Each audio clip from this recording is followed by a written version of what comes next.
Olá pessoal, sejam bem-vindos ao canal do Procurador. Eu sou Ricardo Cardoso e hoje nós vamos falar o que faz um procurador federal.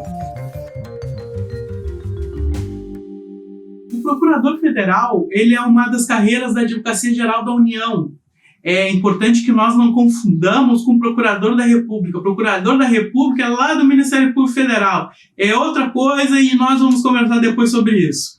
Mas o que faz um procurador federal? O procurador federal é uma carreira muito nova em termos de carreira jurídica. Ela tem pouquíssimos anos, ela tem algumas dezenas de anos.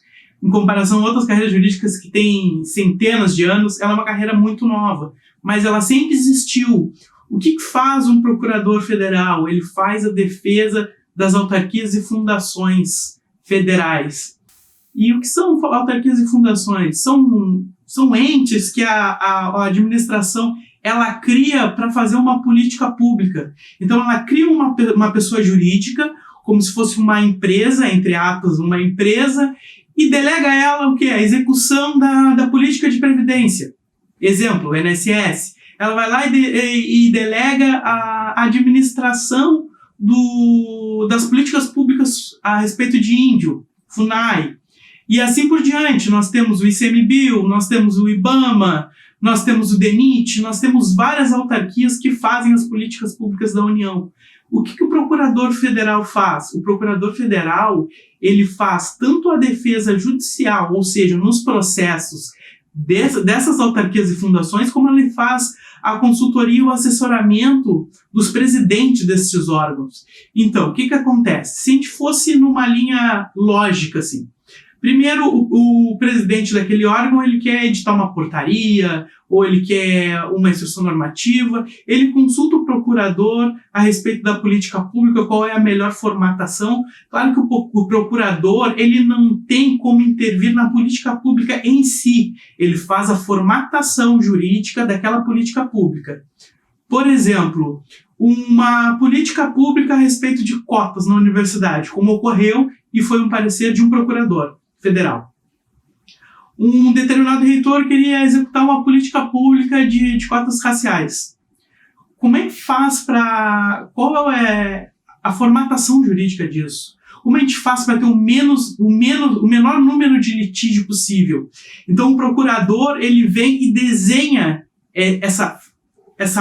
dá essa roupagem para essa política pública para que tenha o menor número de ações possíveis. Muitas vezes não é possível, né? Porque a política pública ela é controversa, mas quantas outras políticas públicas que são realizadas que não têm discussão judicial? Então a nossa missão é justamente ser consultados pelos gestores, respondê-las, seja por escrito, seja por meio de reuniões, e tentar formatar melhor desenho jurídico para essas políticas públicas. Por que nós temos que ter um desenho jurídico para essas políticas públicas? Porque as leis, elas possuem uma hierarquia, a Constituição é a maior das normas, depois nós temos leis complementares, leis ordinárias, decretos, portarias, instruções normativas, enfim, nós temos uma série de leis e elas precisam ter uniformidade. E é muito difícil no Brasil hoje criar uma política pública que não vá de encontro a outra política pública já realizada. Até mesmo em entes federativos diferentes. Uma lei, um desenho jurídico federal no IBAMA que não colida com a maioria das leis dos municípios. Olha a dificuldade que é fazer um desenho, uma roupagem para essas políticas públicas. Então, essa difícil missão cabe ao procurador federal em consulta e assessoramento a esses órgãos da administração pública. Por outro lado, nós temos a área de contencioso judicial. O que essa palavra difícil quer dizer? É a defesa das autarquias propriamente ditas nos processos. Então, entrou com uma ação contra a INSS, um procurador federal vai fazer defesa. Entrou contra uma universidade, contra um instituto federal, contra o IBAMA, contra a FUNAI, contra o INCRA. Esses órgãos todos, quem vai fazer a defesa judicial é a Procuradoria Federal. Por outro lado, nós não só nos defendemos, né? Nós também ajuizamos ações. Por exemplo, o Inmetro é uma das autarquias que mais ajuiza ações, porque ele faz a medição lá, que ele é responsável, Caso dê um erro na medição, é aplicada uma multa e nós acabamos por executar essas multas. E nós temos, então, uma área de cobrança, só para fazer essa parte da execução das multas e das dívidas que são da autarquia e das fundações. Nós temos um setor que é bastante grande dentro da Procuradoria, que é a defesa do INSS, porque o INSS, para quem não sabe, é a maior autarquia do país e tem um orçamento que é quase 10 vezes o estado do Rio Grande do Sul. Então é uma autarquia muito grande e nós precisamos fazer a defesa dela por atribuição funcional, bem como as demais autarquias. Tá, mas isso na prática, o que é isso na prática? Bom, eu hoje recebo todos os meus processos são eletrônicos.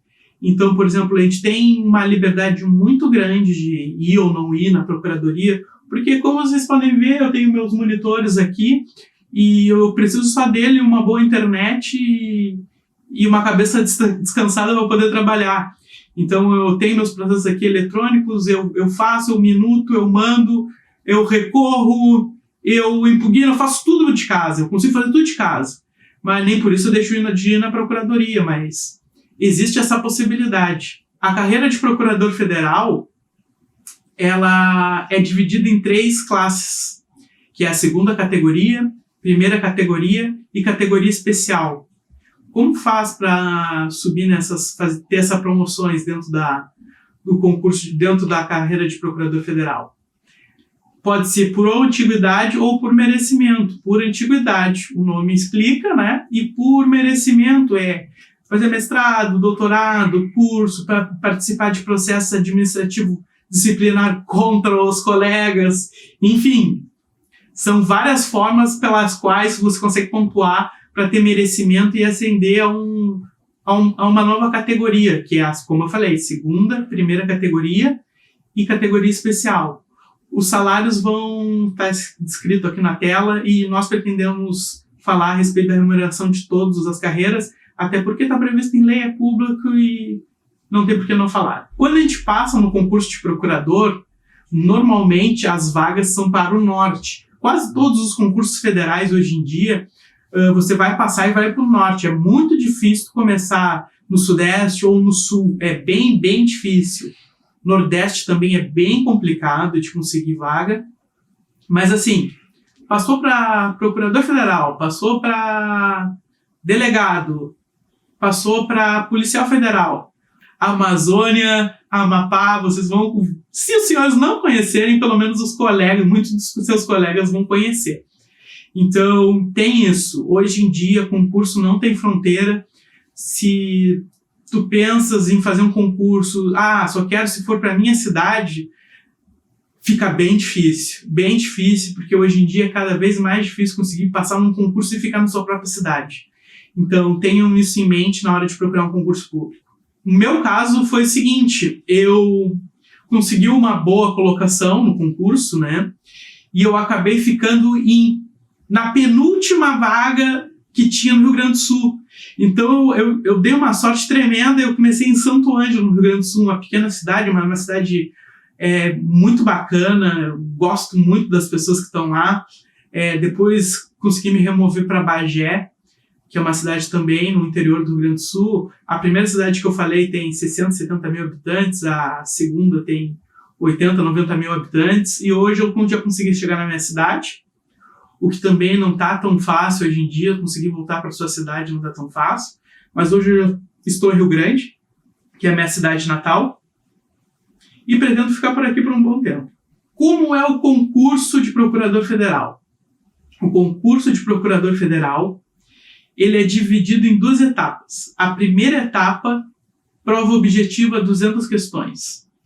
A segunda etapa é uma prova discursiva, ou seja, de escrever, que tem mais ou menos 20 laudas e 2 turnos para escrever. Na primeira parte, a gente faz um parecer de mais ou menos 5 laudas, mais 4 questões subjetivas de 30 linhas. E no segundo turno, nós fazemos uma peça e mais 4 questões discursivas de 30 linhas cada. Aprovados, tanto na primeira fase, que é a objetiva de 200 questões, quanto na discursiva, que é cerca de 20 páginas, que a gente escreve em um dia, em 2 turnos, você é aprovado para a fase oral do concurso, que é uma fase que todo mundo meio que não dá bola, mas para mim foi a mais difícil do concurso, porque tu desaprende a falar, tu desaprende a pensar, tu desaprende tudo. Chega lá na hora e é muito difícil. Então, assim, tem que ter treino. A gente fez treino, tem vários cursos que dão treino de fase oral. E aí, aprovado na fase oral, você tem a sindicância da vida pregressa, que você junta uma tonelada de documentos dizendo que tu nunca foi preso, que tu nunca roubou. Alguns colegas da profissão têm que assinar dizendo que tu é uma pessoa idônea, tu tem que dizer onde tu vai, qual academia tu faz, qual é o teu apelido. E aí, passando na sindicância de vida pregressa, não conheço ninguém que tenha rodado na sindicância de vida pregressa, mas nada é impossível, né? Na polícia, eu sei que isso muito bem avaliado. Depois, passando na sindicância de vida pregressa, a gente tem a prova de títulos, que é uma prova que não roda ninguém, porém, faz toda a diferença para quem aprovou. Por que ela faz toda a diferença para quem aprovou? Porque ela vai dizer onde tu vai morar. Entende? Então, 2, 3, 4 pontos na prova de título é a diferença entre morar em Rondônia e morar em Mato Grosso do Sul. É a diferença entre morar no Mato Grosso do Sul e morar em Santa Catarina. É a diferença entre morar no Rio Grande do Sul ou morar na Amazônia. Então, a prova de títulos ela é muito importante nesse sentido. Terminando a prova de títulos, nós concluímos a primeira etapa do concurso. E temos a segunda etapa do concurso. O que é a segunda etapa do concurso? Você volta para casa, espera um tempo e eles formatam um curso de formação. Esse curso de formação, ele tem 2 semanas. E nessas 2 semanas você tem aula das 8 às 7, todo santo dia, com vários professores, e eles vão lhe passando tudo quanto é tipo de informação. Para quê? Para que depois você faça uma prova do curso de formação e conclua a segunda etapa do concurso. Cabe salientar que esse curso de formação, ele tem chamada. E se não tiver 75% de frequência, você é reprovado. Parece bobagem, mas não é tanta bobagem. Eu não vou falar, mas você já consegue imaginar o que pode acontecer, né? Acontece. E a prova do curso de formação, assim, é uma prova fácil, assim.